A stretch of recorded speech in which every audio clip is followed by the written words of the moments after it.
In August 1992, when the dog days were drawing to an end, I set off to walk the county of Suffolk in the hope of dispelling the emptiness that takes hold of me whenever I've completed a long stint of work.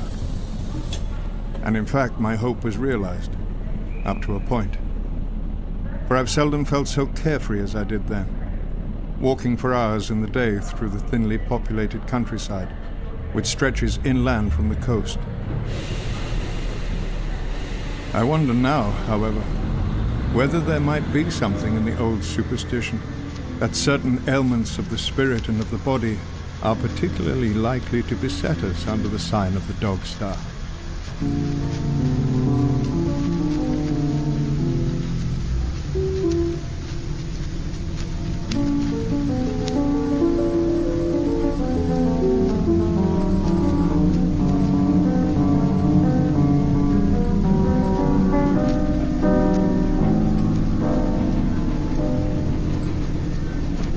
Sebald, Winfried Georg Sebald, was born in Wertech im Allgäu in the Bavarian Alps in 1944. He studied in Germany at Freiburg, and in 1967 he moved to England, first to Manchester and then to East Anglia, to Norwich, where he settled and lived out his working life as a professor of European literatures and literature and translation at the University of East Anglia. And success came late to him. He wrote his books first in German and then carefully oversaw their translation into English. And it was when the books began to appear in English that his rise in the English-speaking literary world began. Max came to the Havel Press. We were all sitting around there, everybody in the company in Max, and one of the questions we asked him was, which category would you like your book to be in? And Max said, I'd like all the categories. Well, I want fiction, I want biography, I want autobiography, I want travel, I want history, I want... probably didn't say Holocaust studies, but anyway, there wasn't a category that he didn't require.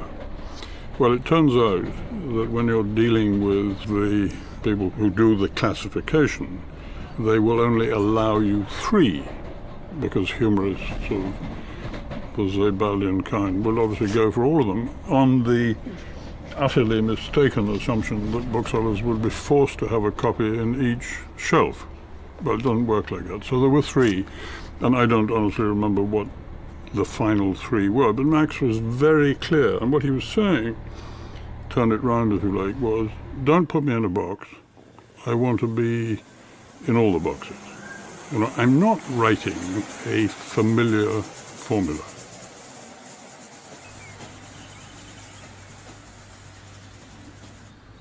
Well, one of the odd things about the book is that it begins as an account of somebody having finished a book. Because he's finished a piece of writing and he now feels apparently carefree. And it seems to me the book starts inviting you to imagine what it's like to feel suddenly released from something. He's going on this wonderful walk. Within several lines, he couldn't be more depressed. It's like the thing Freud says about headaches. The moment somebody says to themselves, God, isn't it marvellous? I haven't had one of those headaches for ages. That's a sign they're about to get one. Sebald says, I felt incredibly free, carefree, and suddenly he's not free and full of cares.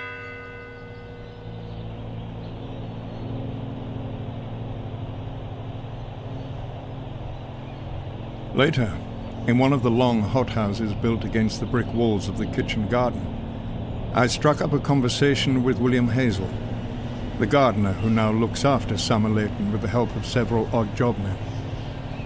When he realized where I was from, he told me that during his last years at school and his subsequent apprenticeship, his thoughts constantly revolved around the bombing raids then being launched on Germany from the 67 airfields that were established in East Anglia after 1940. People nowadays hardly have any idea of the scale of the operation, said Hazel. In the course of 1,009 days, the 8th Air Fleet alone used 1 billion gallons of fuel, dropped 732,000 tons of bombs and lost almost 9,000 aircraft and 50,000 men. Every evening I watched the bomber squadrons heading out over Summer-Leighton, and night after night, before I went to sleep, I pictured in my mind's eye the German cities going up in flames, the firestorms setting the heavens alight, and the survivors rooting about in the ruins.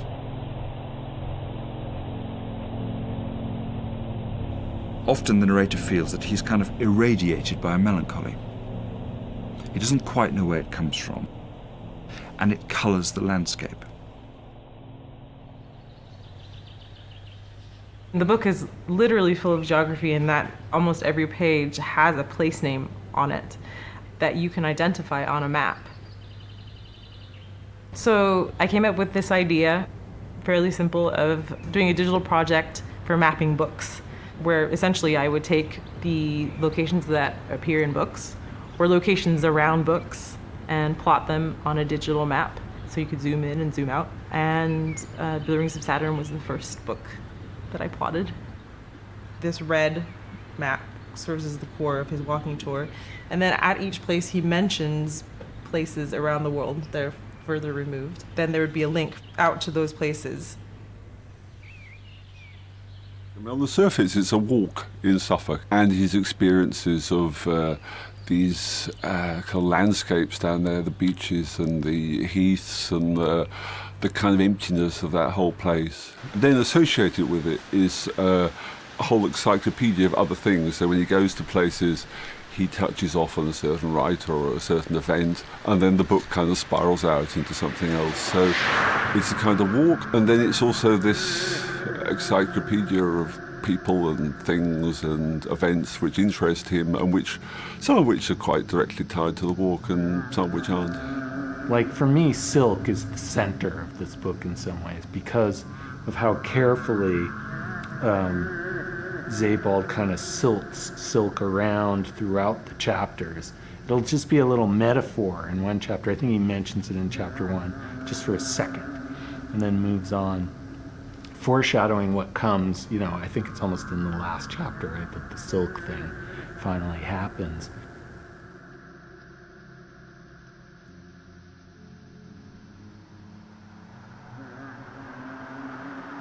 The title, The Rings of Saturn, is one of the more enigmatic titles amongst Max's books. It even in the original German had a subtitle, An English Pilgrimage, but it tells you something about the state of publishing today that we thought it better to leave the subtitle off because we didn't want people to think it was a travel book. Although it's enigmatic, once you've read the epigraph, it's one of the clearest of Max's titles. The second epigraph in the book is from a German encyclopedia, which talks about the rings of Saturn as being fragments of a moon that wandered too close to the planet of Saturn and was shattered by the gravitational pull, but remains as a ring of dust particles forever circling the planet that destroyed it. So if you think of the way the rings of Saturn works as an attempt at several walks round an idea of England in concentric rings made up of shattered fragments of a past, you begin to get the picture.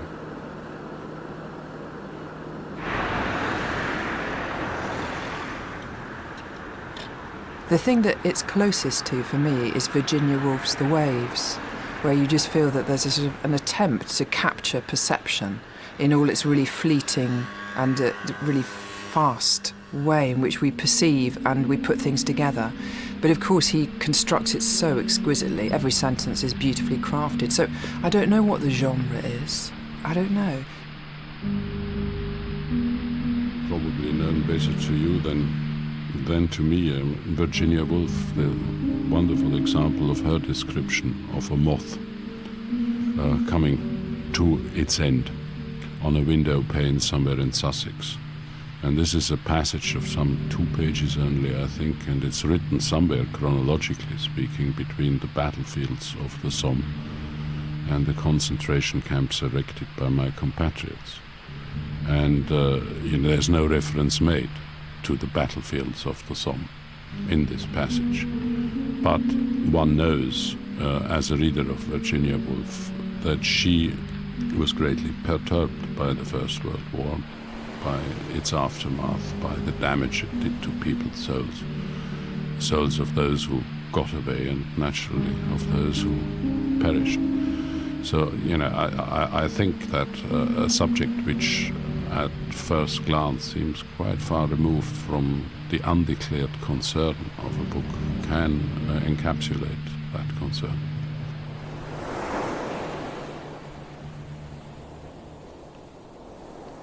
And in Lowestoft, a pavement of fish glittering, an absolute tidal flow of fish, the abundance, the overabundance of the sea, that it's a moment when there's too much, that the herring have come so close to shore they've almost committed suicide and thrown themselves up, and there's nothing that can be done. The fish rot away, and there are strange concepts of trying to understand the luminescence of these fish and to extract light from obviously is a postcard. Now, of course, the picture. So there's these small disjunctions that start to occur.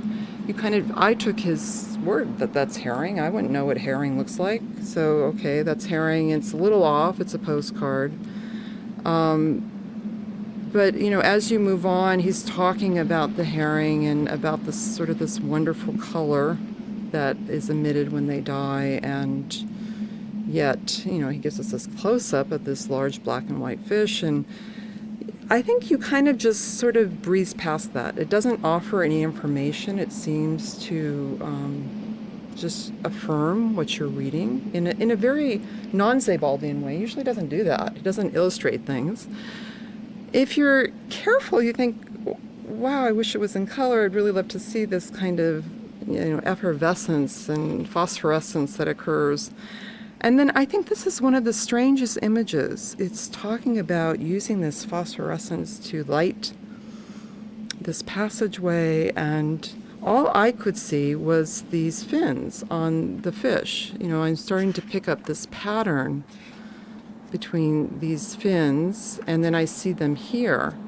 And I kind of think, oh, well, that's kind of a clever artist thing. We do that all the time, kind of start to work formally. And then the shock of sort of turning the page and seeing this image, I immediately had to go back and start to figure out where this began, from somewhere to this end image. And I naturally started there because there is something that's very similar between these images. The dead fish and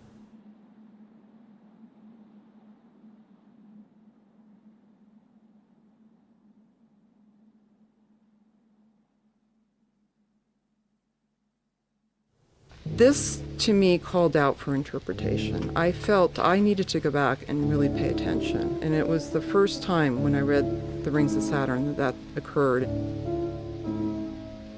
I think it's very hard to do this, to use this medium of book, the linearity of a book, and to use the images to pull you back. That is why it is like a journey, even as you're reading it, because you're constantly having to go back. I was blown away. I really thought this is where we have to sort of stop and reconsider what he was doing. He's become very, very, very important for contemporary artists, I think. And for that reason, we have to also reconsider and think of him as both a writer and an artist.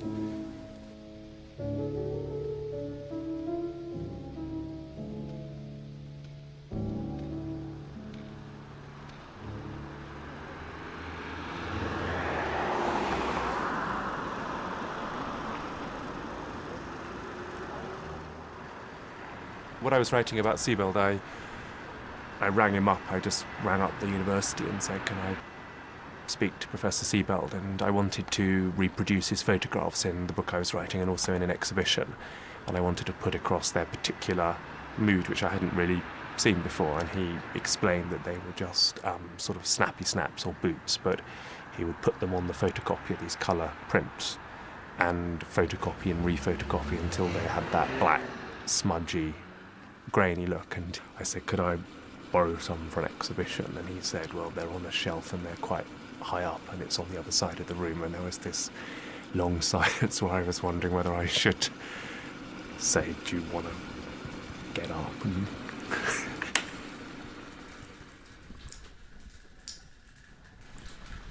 Well, the spell of enchantment was cast on me by him about 12 years ago, and I ended up wanting to write a book about him, and I realised that, I mean, he's a biographer. He's a biographer who walks his subjects back into life, or maybe he walks forwards after them into death. It's never quite clear. It soon became obvious to me that the way to write about Sebald, I was wrong in this assumption, was to follow him, was to footstep his footsteppings of earlier feet and turn his own method back upon himself. And so I started to do that, and I rewalked most of the Rings of Saturn walk. And I really wanted it to be a grey day, and it wasn't a grey day, it was a bright day, and there were people bathing in the fountains at Lowestoft. And I realised very quickly that I was having far too much fun to footstep Sebald. At Benwick Broad I swam, and then I slept the night by a big bloom of poppies and woke up at dawn with a glorious easterly view and swam again. And my memory of that walk is one of delight, really, and a refusal of the walk to conform to my idea of what the walk should have been. And so I realised that if I were going to write this book, I had to drop myself out of it entirely. I couldn't be there. It was a completely bad fit between footstepper and footsteppy.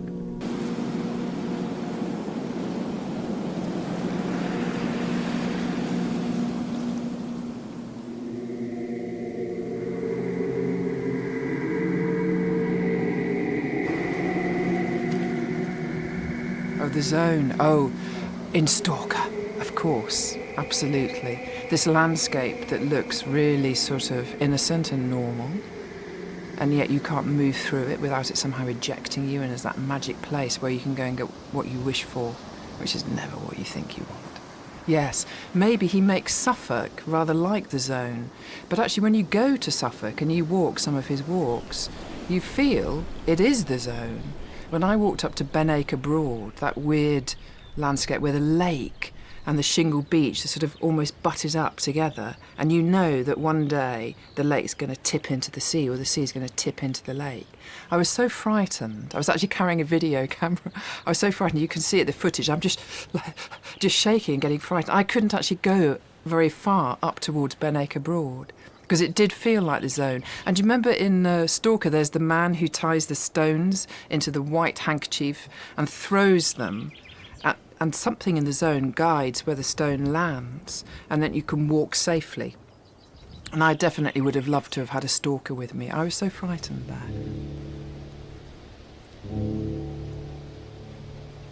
Dust-laden, mist-laden, penetrated by odd and misdirecting lights. The attempt here is really to become lost in a fog. Yes, well, in these kinds of natural phenomena, like fog, like mist, which render the environment and one's ability to see it rendered as almost impossible. There are always phenomena that interested me greatly. I mean, one of the great strokes of genius in standard 19th century fiction, I always thought, was the fog in Bleak House. You know? Oh, yes. And it's this ability to make of one natural phenomenon a thread that runs through a whole text and kind of upholds this extended metaphor is something that I find very, very attractive. The substances that recur, dust, ash, spume, cloud, vapour, and these are the substances of that coast, and they're all particular in both senses of that kind of wonderfully precise word. They're specific, but they're also made up of particles. And he's fascinated by comminuted substances that have been reduced down and down and down, or I think he talks once about them being on the borderline between being and nothingness. And you realise that this whole coast, actually, aerially, marinely and terrestrially, comprises these comminuted substances on which he's walking. Naturalists. Yes, the study of nature in all its forms. I mean, the Walker's approach to viewing nature is a phenomenological one, and the scientist's approach is a much more incisive one. But they all belong together.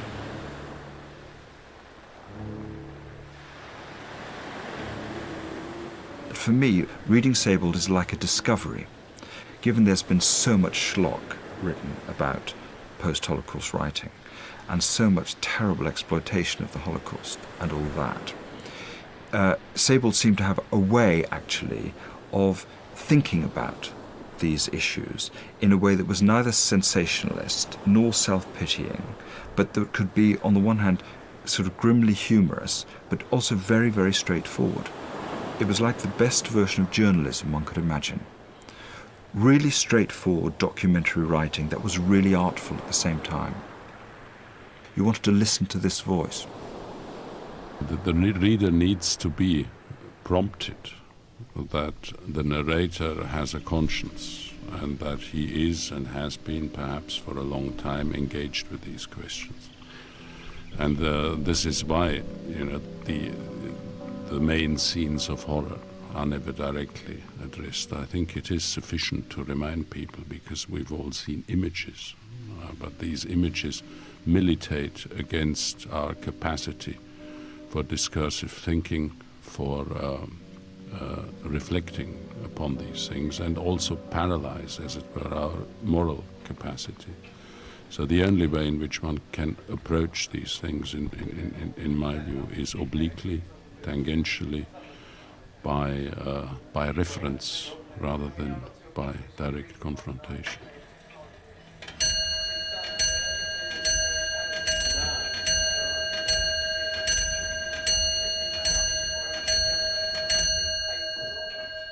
He's in Southwold.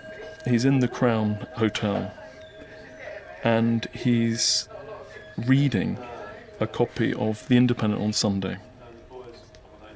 And he then sees this image of the people, as he says, hanged in rows like crows or magpies, Serbs, Jews and Bosnians. And he basically then talks about the Ustaša, which was the equivalent of the SS, basically, in Croatia in the war. Many historians regard them as even more terrifying than the SS. I mean, they were the methods of killing was pretty unimaginable. He then says that the documents relating to these killings are recorded in it talks about 50,000 documents abandoned by the Germans and Croats in 1945, which are kept to this day in the Byzantska Krajina archive in Banja Luka. And then he describes the fact that this place, where the archives are now housed, was the headquarters of the Heeresgruppe E intelligence division.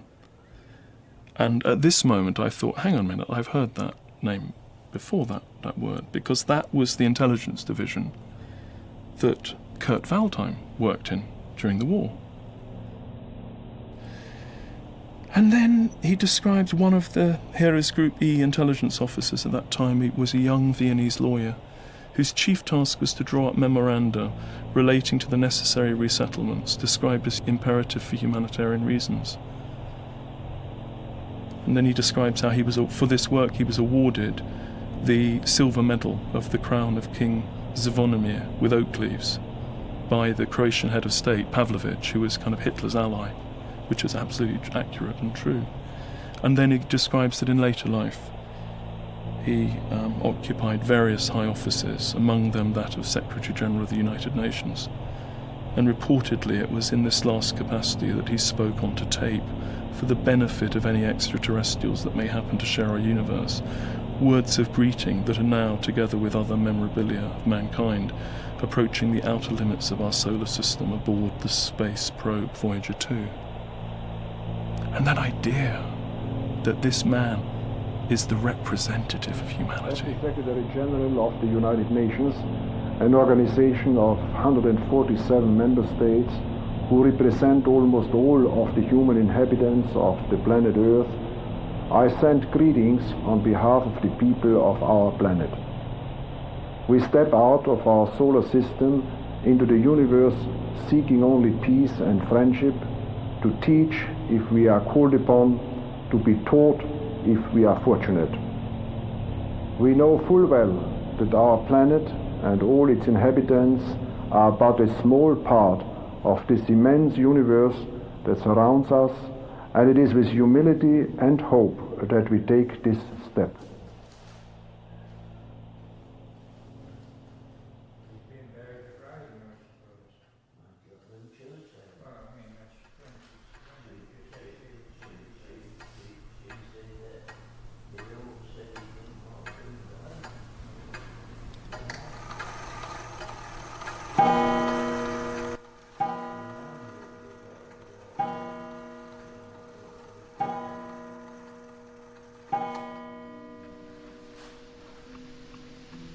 As I sat there that evening in Southwold, overlooking the German Ocean, I sensed quite clearly the Earth's slow turning into the dark.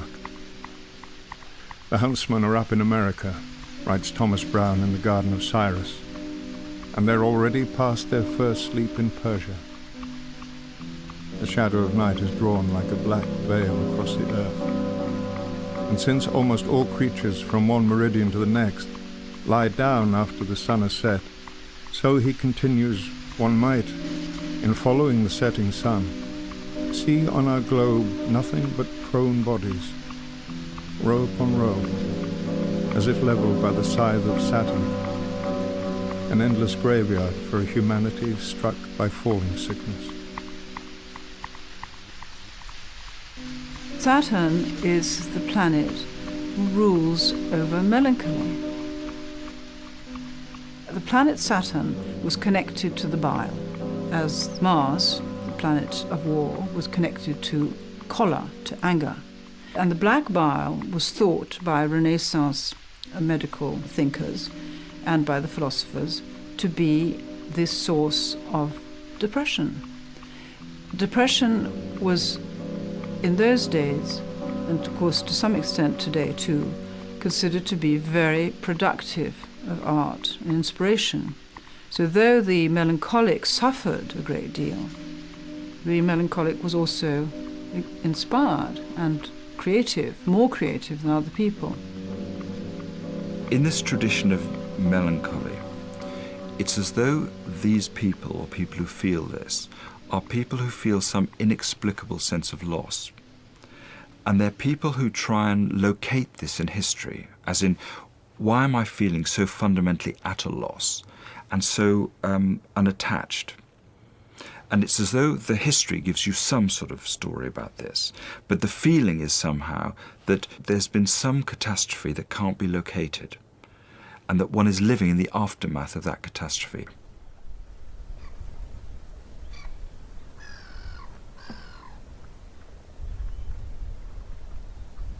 Sebald hears that there was a little pleasure train that would take you to Southwold, on a narrow gauge, I think.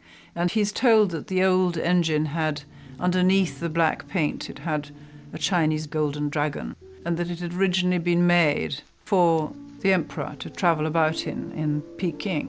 But he then goes off into one of his most superb fugues about the last days of imperial China and the reign of the Empress Dowager, Cixi. The Taiping Rebellion was actually put down very, very bloodily indeed, and it was a story of great horror. It's another example of where he's using something else to refract his main preoccupation. The genocidal wars of the 20th century were foreshadowed by these Victorian imperial wars. He's actually also making you think about travel routes as well. He invokes the Silk Road. So his walks meander, his mind meanders, and the pattern of the structure of the book meanders. I don't know if anybody's actually done a map of the rings of Saturn, of how the motifs actually can be played out and related to one another. So I was writing about the book, and as I was reading the first chapter, I made a little sort of marginal flow chart of what the material consisted in the first chapter. And as soon as I made this for the first one, I started making them for every chapter. And then when I was done, I thought, well, why the hell shouldn't I just make one big, huge graph of the whole thing? Green is the beginning of a chapter, red is the end of a chapter, but then as I went on, I started adding blue for death or despair. And there's more blue sort of towards the end of the book. I wouldn't know how else to talk about my relationship to this book but to use the word love, because that's how I feel about it. I mean, it's like a personal relationship. I think that you fall in love with the meandering because the book allows you to do that and gives you the room to do it. Some people experience that as being adrift in a way that makes them uncomfortable, and they're impatient with a book like this because they're not driven through the pages. And I think that impatience is a manifestation of a kind of anxiety. They don't want the freedom to assemble the book for themselves.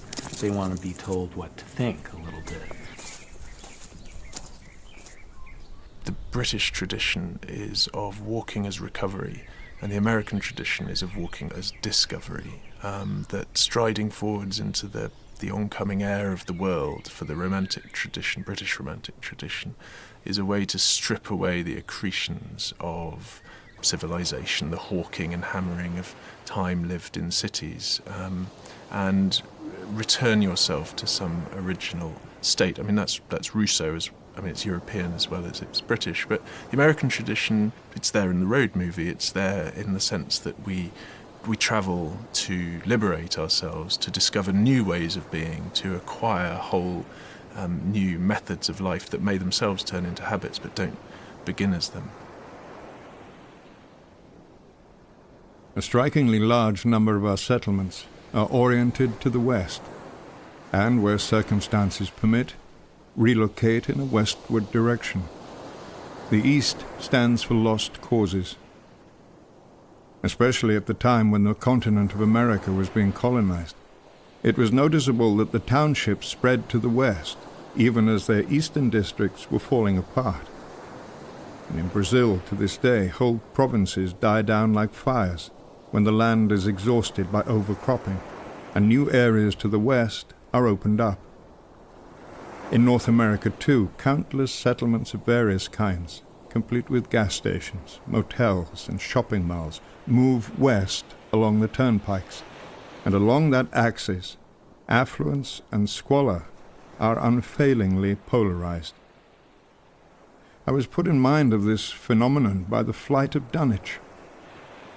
It appears to be a picture taken at the end of the 19th, early 20th century, and it's of the cliff at Dunwich on the Suffolk coast, which is dominated by the ruined silhouette of one wall with some arches in it, and the tower of Dunwich Church, which, for anybody who knows that part of the world, is a image of transience if there ever was one, because that cliff retreats at such a rate. This church, I think, doesn't exist at all there now. We used to go there a lot when I was a child because my grandmother lived in a village just inland. My father's mother lived in a village just inland from Dunwich. And we were made to stand on the cliff and keep quiet. It was probably a strategy of our parents to shut us out, but we were made to keep quiet so that we could hear the church bells ringing underwater, which of course we never did. And in fact, to strike a yet more personal note about it, it's a picture which has a particular resonance for me because it was later on those cliffs that my grandmother jumped off and committed suicide.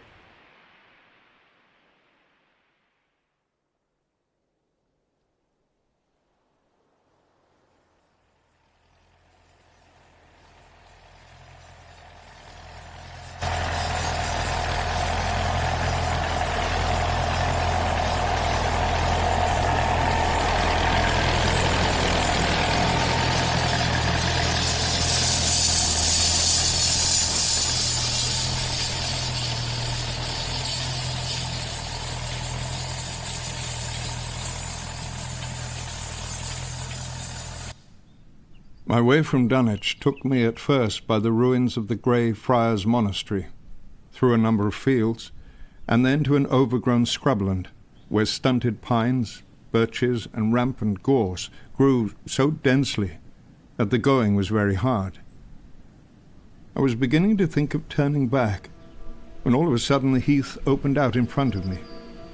Shading from pale lilac to deepest purple, it stretched away westward, with a white track curving gently through its midst. Lost in the thoughts that went round in my head incessantly, and numbed by this crazed flowering, I stuck to the sandy path, until, to my astonishment, not to say horror, I found myself back again at the same tangled thicket from which I had emerged about an hour before, or, as it now seemed to me, in some distant past.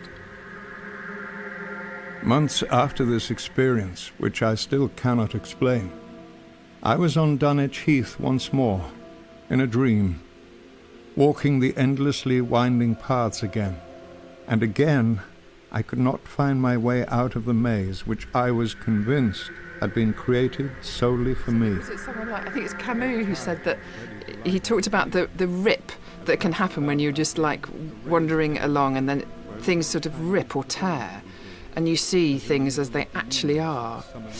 And then most of the time we just turn away and we sort of just sew it up and just sort of move on and don't notice it. But Sebald, I mean, it's like he has no skin, or he has no mechanism by which he can sew it up and walk away from it. It rips, he sees another reality, and he just tips into it.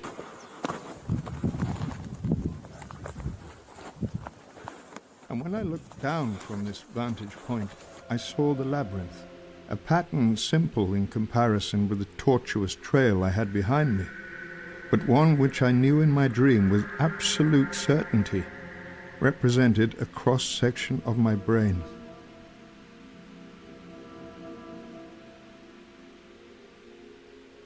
So Thomas Browne is a really important figure for Sebald in this book. Thomas Browne was a 17th century physician, theologian, philosopher, poet really. And he talks about this quincunx, which is this pattern that consists of 5 nodes essentially, and 5 lines between them. And the notion being that this pattern exists everywhere in nature, sort of like a primitive network. And it's sort of a very Kabbalistic, pre-modern notion of seeing pattern in the world. And Sebald, I think, also in his writing, is looking for these sorts of patterns, how they occur in historical events and connections between people. He's always picking up on these sorts of uncanny connections. The uncanniness is very important. And one thing he writes about East Anglia is that East Anglia is really part of Germany, because he says the Rhine used to come down and actually that's the mouth of the Rhine, you know, the East Anglia and Holland. So it's really a kind of German place that's kind of got marooned by mistake over there. At the end of his life, he did begin to write more about German subjects as well. You know, he came back to this literature and the war and things like that. And the books are always about these exiles, you know, these people who have escaped Germany and living in England. But they're not always terribly happy in England, you know.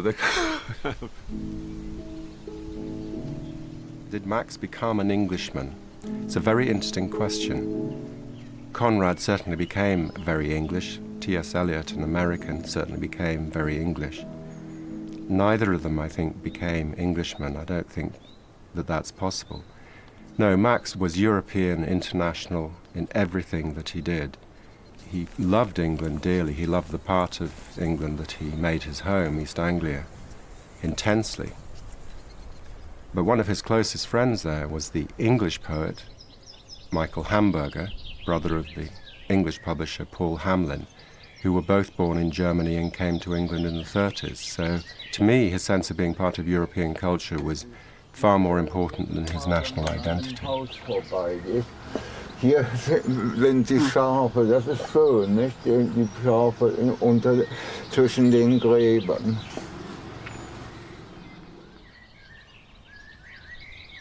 Across what distances in time do the elective affinities and correspondences connect? How is it that one perceives oneself in another human being?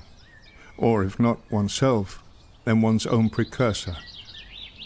The fact that I first passed through British customs 33 years after Michael, that I am now thinking of giving up teaching as he did, that I am bent over my writing in Norfolk and he in Suffolk, that we are both distrustful of our work and both suffer from an allergy to alcohol. None of these things are particularly strange. But why it was that on my first visit to Michael's house I instantly felt as if I lived or had once lived there, in every respect precisely as he does, I cannot explain. Ja. Und das war auch unser Dorfladen und Postamt. Alles weg.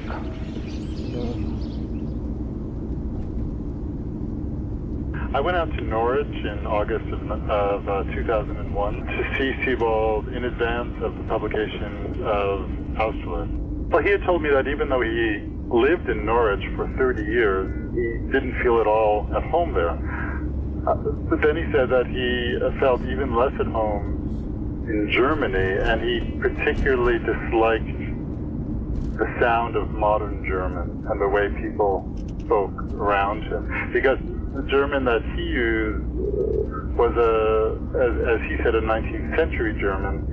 So he said, he asked me if I knew the German word for mobile phone, and I didn't, and he said with a look of horror, it was a handy. So he wasn't at home in Germany, he wasn't at home in Norwich, so I asked him if he'd ever been in a place where he felt at home. I'll give you an example of Max when we were working on Vertigo, being very frustrated because at one point in that book he wants to use the language of Nazi bureaucracy, and he said to me once that the problem with English is you don't have the fascist language. We can't do it. It just sounds ordinary. So we had to settle for the plainest, not most bureaucratic language, but plainest language we could manage, and hope that the sense of the German... But we've got to realise we're not even reading Sebald's book. We're reading a book by Michael Hulse, who's the translator. There's a strategy that he doesn't write directly into English. He writes in German, and then it's translated. And he could perfectly well translate it himself, but he chooses not to.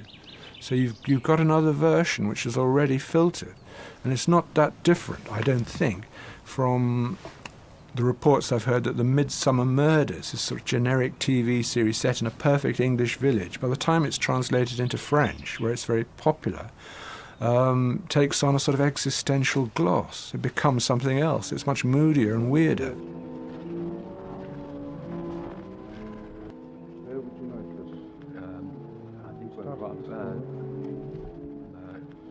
Do you get many Fitzgerald or Omar Khayyam pilgrims coming here? Yes, we get a great many rarely in the summer, though of course being right out in the country here, we don't all know how many people, do come. I've got here some of the lines from Omar Khayyam, as translated by Edward Fitzgerald on Life After Death. Strange is it not that of the myriads who, before us passed, the door of darkness through, not one returns to tell us of the road, which to discover we must travel too. They weren't literal translations, but true in the general sense and their feeling for the original. Fitzgerald described the endless hours he spent translating this poem of 224 lines as a colloquy with the dead man, and an attempt to bring to us tidings of him. The English verses he devised for the purpose, which radiate with a pure, seemingly unself-conscious beauty, feign an anonymity that disdains even the least claim to authorship, and draw us word by word to an invisible point, where the medieval Orient and the fading Occident can come together in a way never allowed them by the calamitous course of history. Then he walks down to this Bull Inn, which I was astounded as well that most of these places you can find. And he goes This is a great little bit of narrative. Then he goes to this shop where he meets these strange... Oh, they don't have it.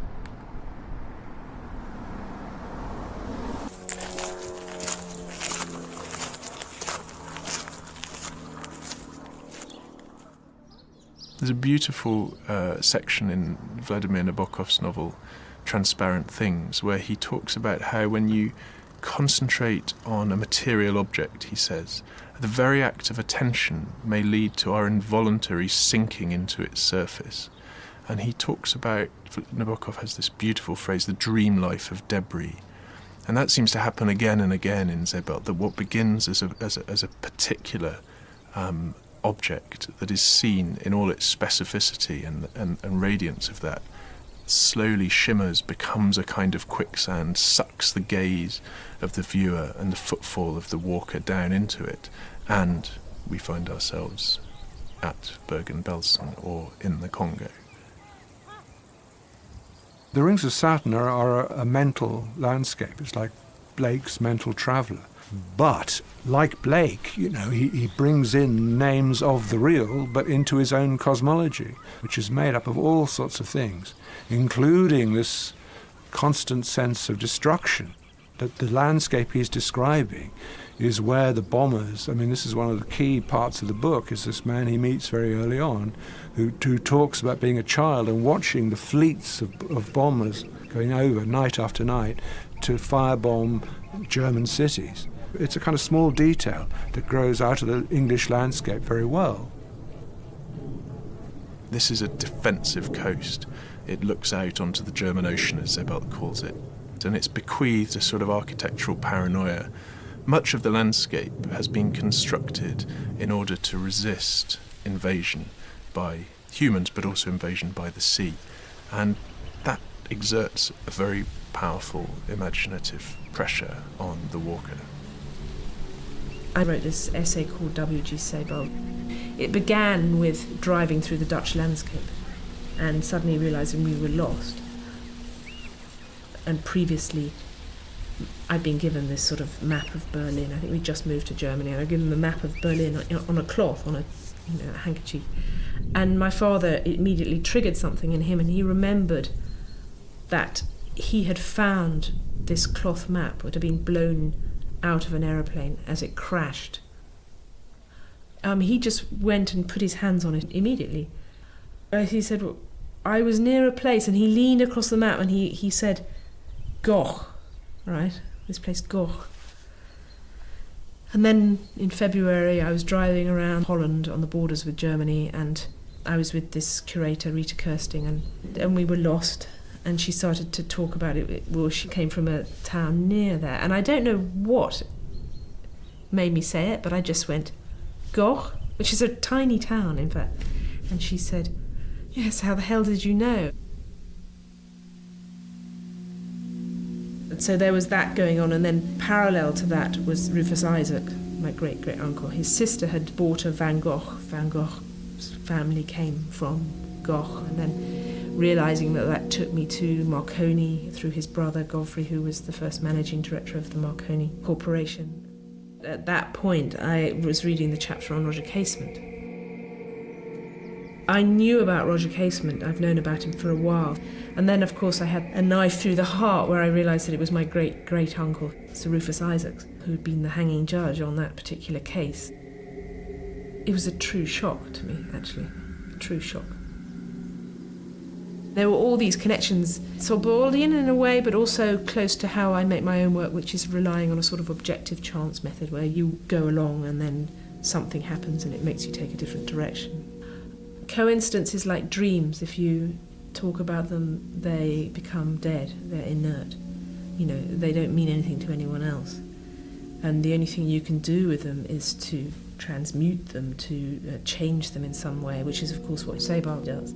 He takes you down these poetic cul-de-sacs, and you don't care that you're being led nowhere, of course, because you learn so much on the way.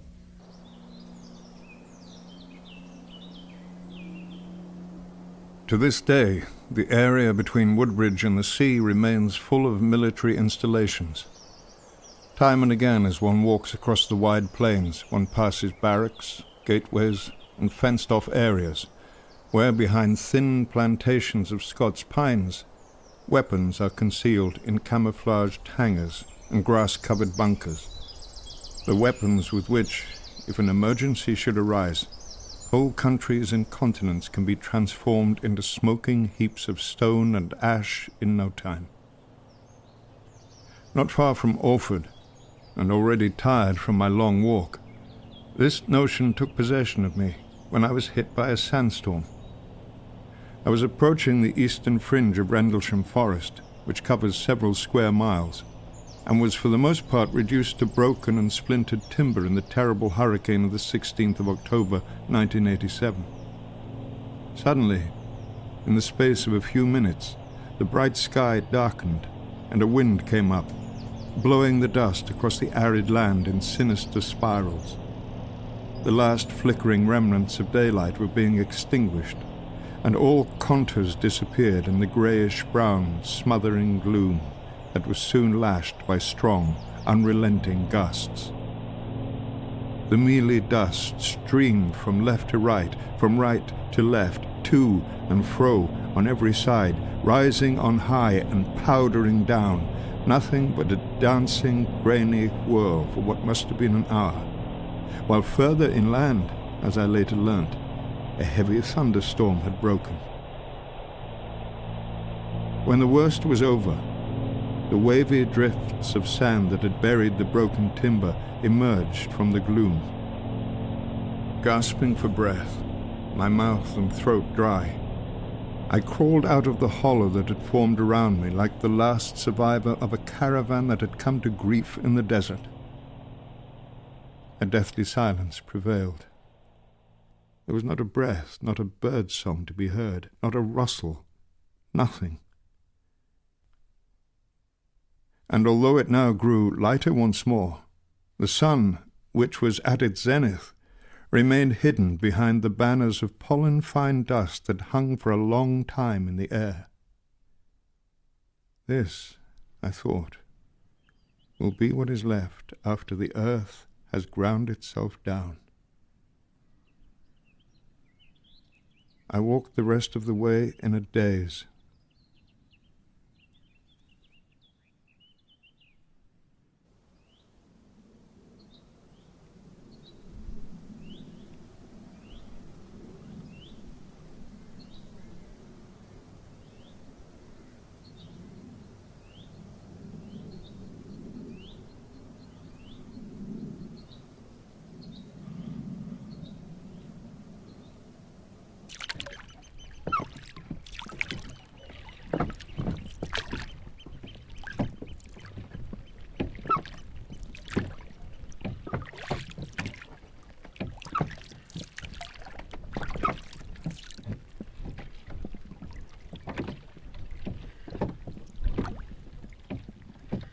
I used to go up to Orford with my parents and my brother when I was little, quite often.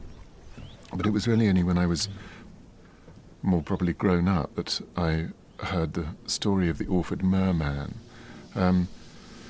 which goes roughly like this. I mean, it's many hundreds of years ago, this, and the fishermen at Orford, because Orford was then on the coast in a way that it absolutely is not now, because everything's silted up,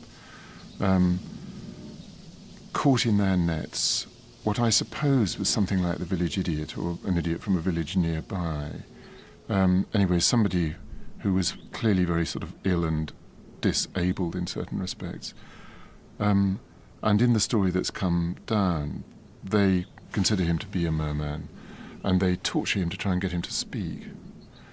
So they tie him up in the ruins of the castle, which stands in Orford, and they roast him and flame and poke various things into him and so on and so forth. And of course, he's somebody who is incapable of speaking, and eventually they let him go, so the whole thing has been a completely sort of barbaric waste of time. They cut him down, they hauled him up the whirlpool of the stair, they dragged him past their wives and children gawping in the square, and silently, as though the words they used to know before were all dead now, they carried him down to the shingle shore. They slid him tail first in the sea, and washed the bitter drops of blood crust from his finger ends and salt spit from his lips. and all the while, still silently, they watched the tide bring in a brittle, dimpled, breaking flood of silver through his skin, then open up his glistening eyes, in which they saw their fear rise up to greet them one last time, and fade, and disappear. Disappear while they stood back like mourners round a grave, and watched his life ebb out of theirs, wave by wave by wave.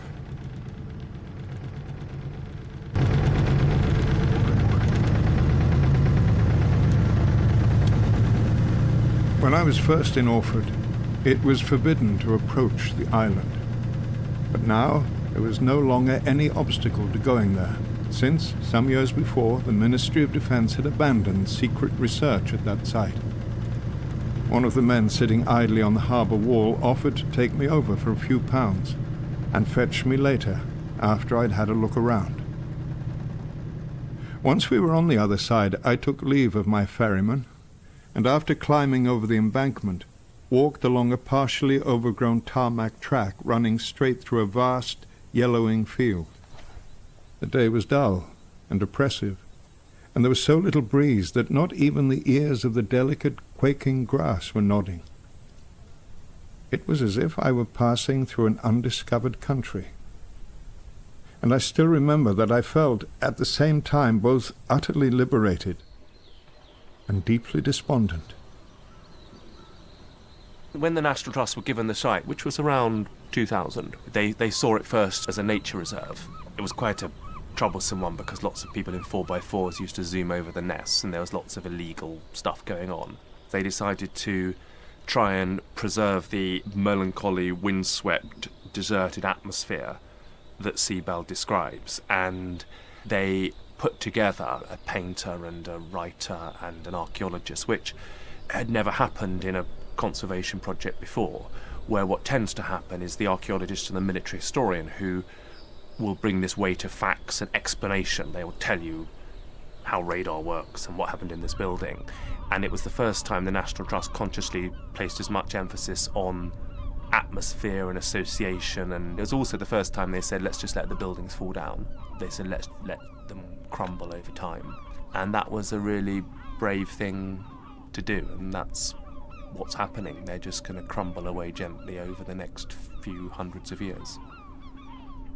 My sense of being on ground intended for purposes transcending the profane was heightened by a number of buildings that resembled temples or pagodas, which seemed quite out of place in these military installations. But the closer I came to these ruins, the more any notion of a mysterious Isle of the Dead receded, and the more I imagined myself amidst the remains of our own civilization after its extinction in some future catastrophe. To me, too, as for some latter-day stranger, ignorant of the nature of our society, wandering about among heaps of scrap metal and defunct machinery, the beings who had once lived and worked here were an enigma, as was the purpose of the primitive contraptions and fittings inside the bunkers, the iron rails under the ceilings, the hooks on the still partially tiled walls, the shower heads the size of plates, the ramps and the soakaways. I think you get a very interesting moment in these properties between the point when they're totally off the map and the short moment later when artists are more or less forcibly deposited there to make artworks. From there being no possibility of getting in to the absolute welcome that's thrown at certain people to make works that give a kind of poetic to these dangerous, dirty, difficult spaces.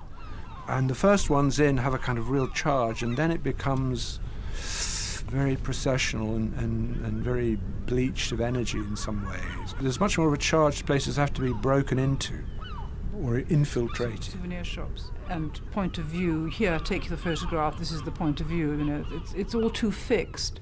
But I don't think one should be too sort of elitist about this. You know, it's all very well if we're the first to be there, then that's fine. But it is important to try and think, how do you democratize this?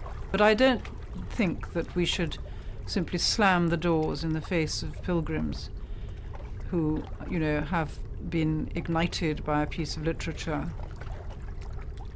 As I was sitting on the breakwater, waiting for the ferryman, the evening sun emerged from behind the clouds, bathing in its light the far-reaching arc of the seashore. The tide was advancing up the river. The water was shining like tin plate, and from the radio masts above the marshes came an even, scarcely audible hum.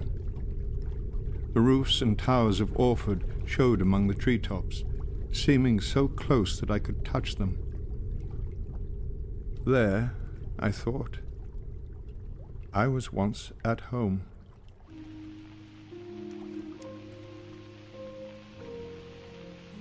So we found the interview on KCRW with Michael Silverblatt and transcribed the interview. We were left with Sebald's words. I thought, well, I want to sort of play around with his words. I can't really figure out how to do that. So I cut them up and I started to make these, very strange little poems. I was convinced that this was like a Ouija board, that if I did this in the right frame of mind, that he would talk to me. I mean, I assume that Sebald must have known the Freud essay on the uncanny, and Freud says something very simple in the essay, which is that when we have what we think of as an uncanny experience, it actually is a recovery of an experience that was once familiar and then had to be estranged in some way. So that if I go somewhere and have an experience of déjà vu, say, or I feel something uncanny is happening to me, it's because, unknown to myself, I'm having a memory of an earlier experience that was probably pleasurable, but I had to in some way disown. The most uncanny place is one's home. As in, it appears to be the most familiar place, but actually it's the most unfamiliar place. He wasn't at home in Germany. He wasn't at home in Norwich, so I asked him if he'd ever been in a place where he felt at home. And he said that he thought of one place, and it was the island of Saint-Pierre in the Lac de Bienne in Switzerland, and it's best known because it was where Rousseau took refuge in 1765. And what he said, and I can read this because so it's exact. He said, I felt at home strangely because it is a miniature world. One manor house, one farmhouse, a vineyard, a field of potatoes, a field of wheat, a cherry tree, an orchard. It is one of everything, so it is in a sense an arc. It's like when you draw a place when you were a child.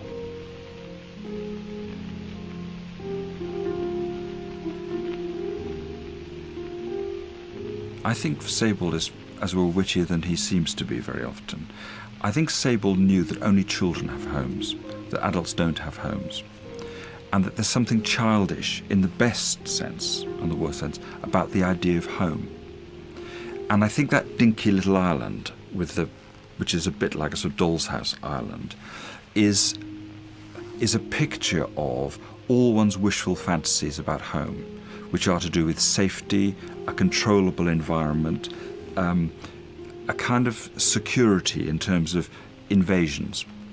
And it's a bit like this is a toy that he's placed on the map of his books, as if to say, wouldn't it be nice if it could ever be like this? But actually, it's exactly the opposite. We're not on an island, we're all interconnected. And we're interconnected in ways that are horrifying to us very often. And I think that's where he wanted to end up. I always think it was Diane Arbus, strangely, another photographer, who said that, the gods in their kind of playful glee put us down in the wrong place, and that we spend our entire life trying to not find the place where we're supposed to be, but to find who we were supposed to be.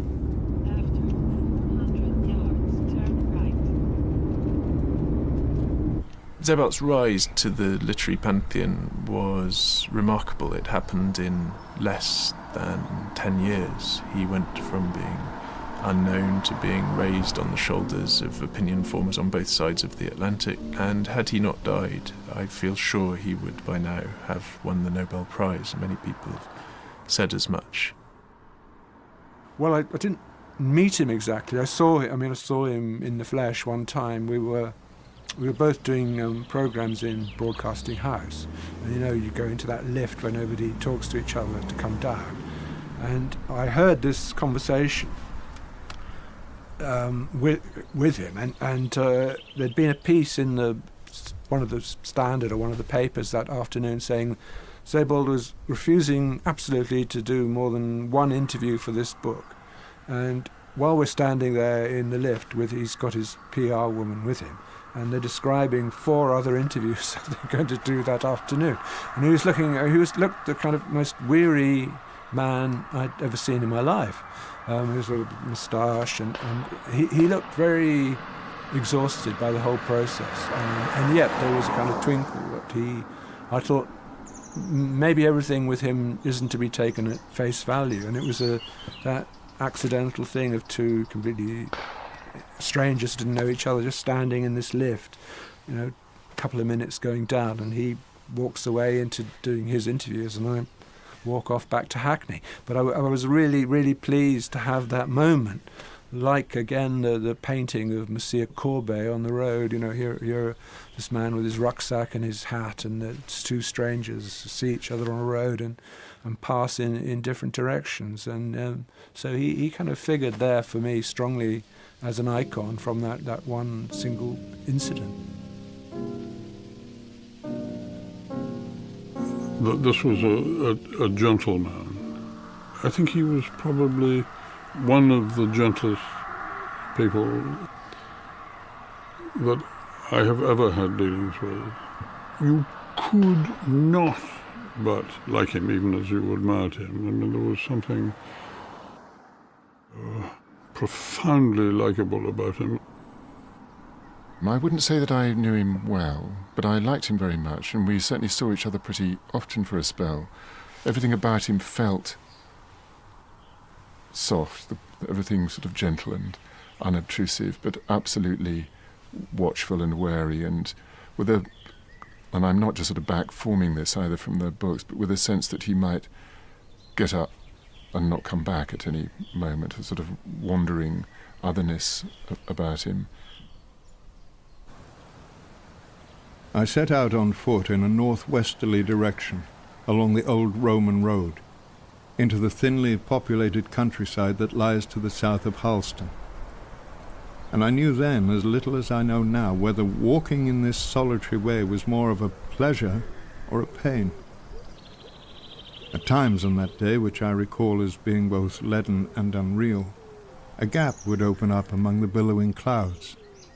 Then the rays of sun would reach down to the earth, lighting up patches here and there, and making a fan-shaped pattern as they descended, of the sort that used to appear in religious pictures symbolizing the presence above us of grace and providence. It was afternoon by the time I came to the lane which leaves the Roman road across a cattle grid and leads through a meadow to Chestnut Tree Farm, an ancient moated house, where Thomas Abrams has been working on a model of the Temple of Jerusalem for a good 20 years. He spent 18 years bringing back the temple, which was the opulent focus for religious worship in Jerusalem when Jesus was alive. But why did the 67-year-old decide to focus on this particular piece of history? Constable decided to paint a picture, and I decided to build a temple. Now pilgrims and scholars from all over the world trek to the village of Fressingfield to see the largest and most detailed model of its kind. And as the Easter weekend approaches, even more visitors have booked to see it. I'm quite proud, but, it's like everything else. It's just a way of life to me, and I enjoy it. 100,000 handmade clay bricks and 3,500 painted figures have gone into it, and it still isn't complete. But that doesn't deter the experts. In Jerusalem, there's plans to rebuild a full-scale version of King Herod's temple. They're using Suffolk's miniature version as a blueprint for the real thing. Sarah Doyle, Anglia News. As I took my leave and mentioned that I had walked over from Yoxford and was now going on to Halston, Thomas said that he would drive me, as he had an errand in town anyway. So we spent the quarter of an hour to Halston sitting side by side in the cab of his truck, and I wished that the short drive through the country would never come to an end, that we could go on and on, all the way to Jerusalem. But instead, I had to get out at the Saracen's Head in Halston, an inn several centuries old, whose guest rooms, as it transpired, were furnished with the most fearful pieces one can imagine. I don't know where it quite comes from, but I do like to listen to people who have been sidelined for one reason or another. Because in my experience, once they begin to talk, they have to tell you, they have things to tell you that you won't be able to get from anywhere else.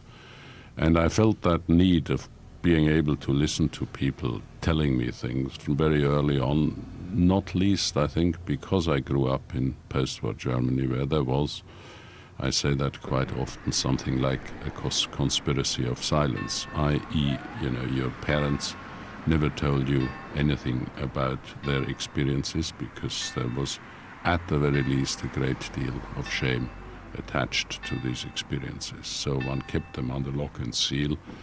And I, for one, doubt, that my mother and father, even amongst themselves, ever, broached any of these subjects. And there wasn't a written or spoken agreement about these things. It was a tacit agreement. It was something that was never touched on.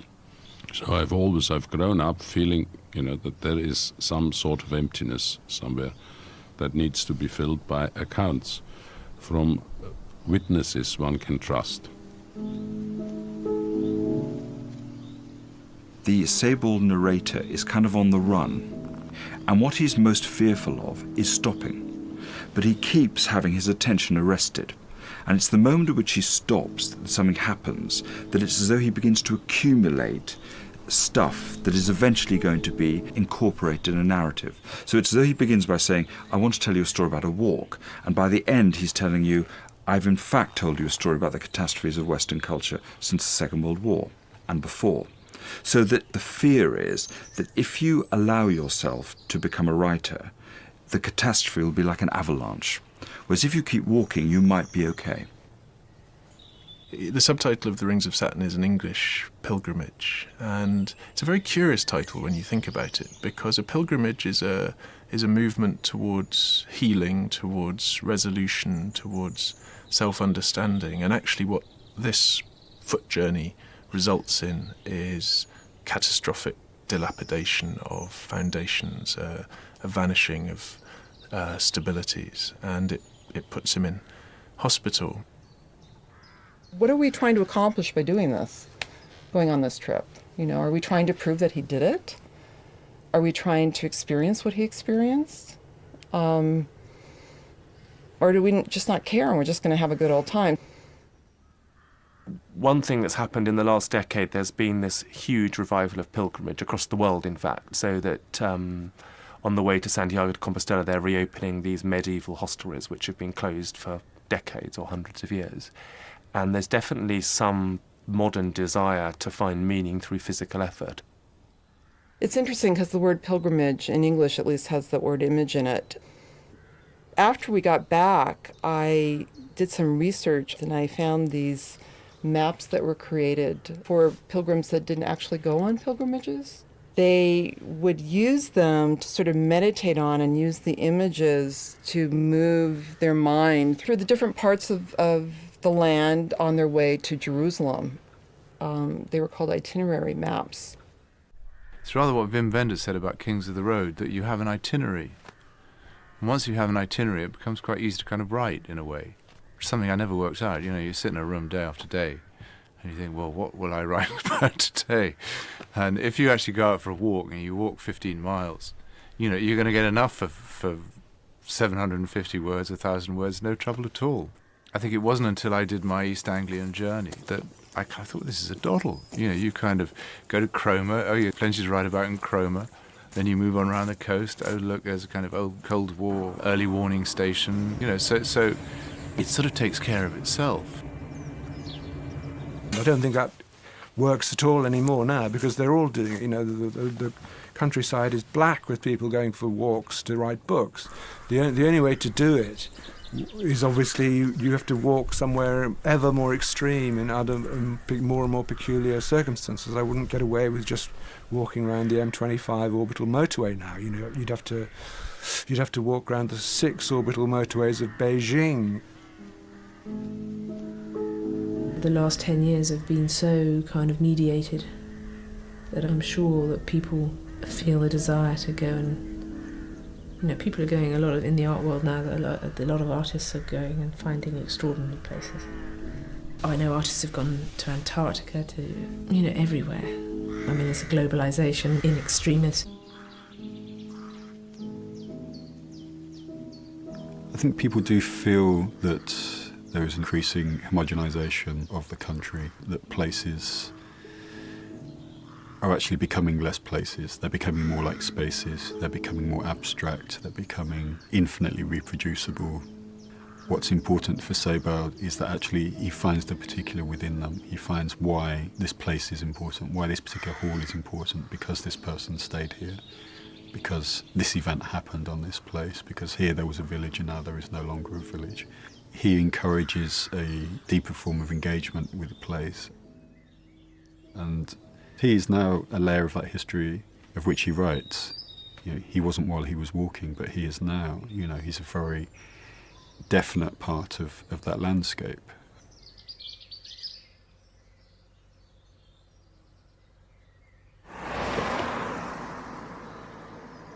This is a pilgrimage, because the man is dead. The man is dead, and so he's ripe for a cult.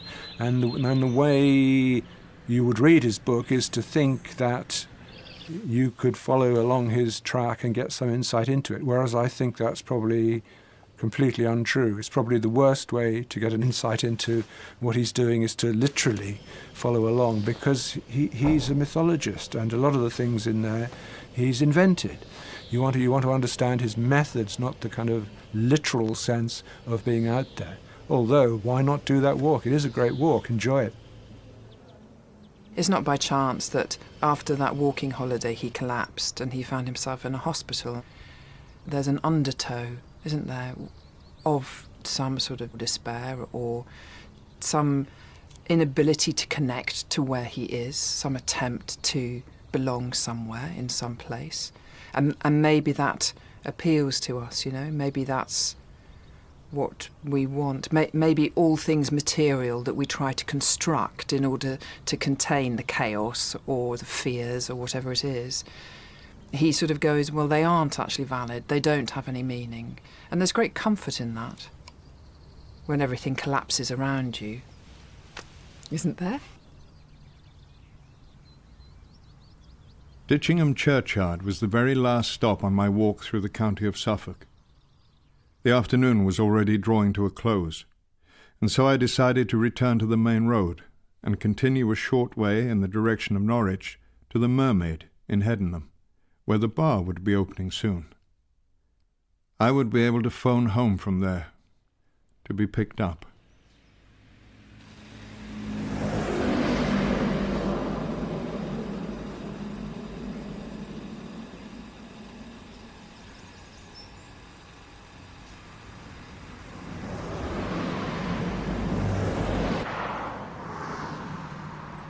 Quite near the beginning of Rings of Saturn, there's a photograph of Southwold Lighthouse, and I was aware this was also the place where Peter Greenaway's Drowning by Numbers was filmed.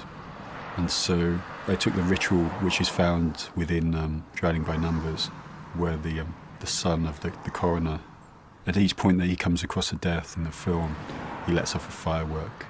And so I decided as a mark of memorial that I'd set off a firework by the side of the road where Sebald died. I got back home that evening and was looking at the photographs on the computer. And what I typically wanted was not the flash of light, but the smoke, very Sebaldian substance. And so I had 4 photographs where the smoke was making nice shapes, and so I was very pleased with those. And then I looked at the final image, that I took, and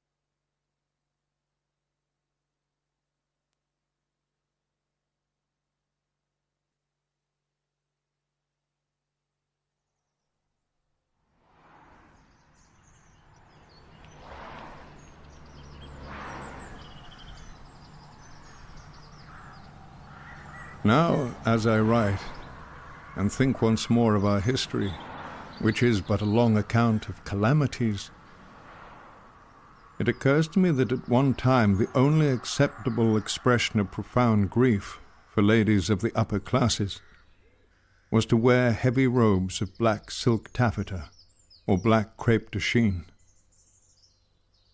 And Sir Thomas Browne, who was the son of a silk merchant, and may well have had an eye for these things, remarks in a passage of the Pseudodoxia Epidemica that I can no longer find, that in the Holland of his time it was customary in a home where there had been a death to drape black mourning ribbons over all the mirrors and all canvases depicting landscapes or people or the fruits of the field, so that the soul, as it left the body, would not be distracted on its final journey, either by a reflection of itself or by a last glimpse of the land, now being lost forever.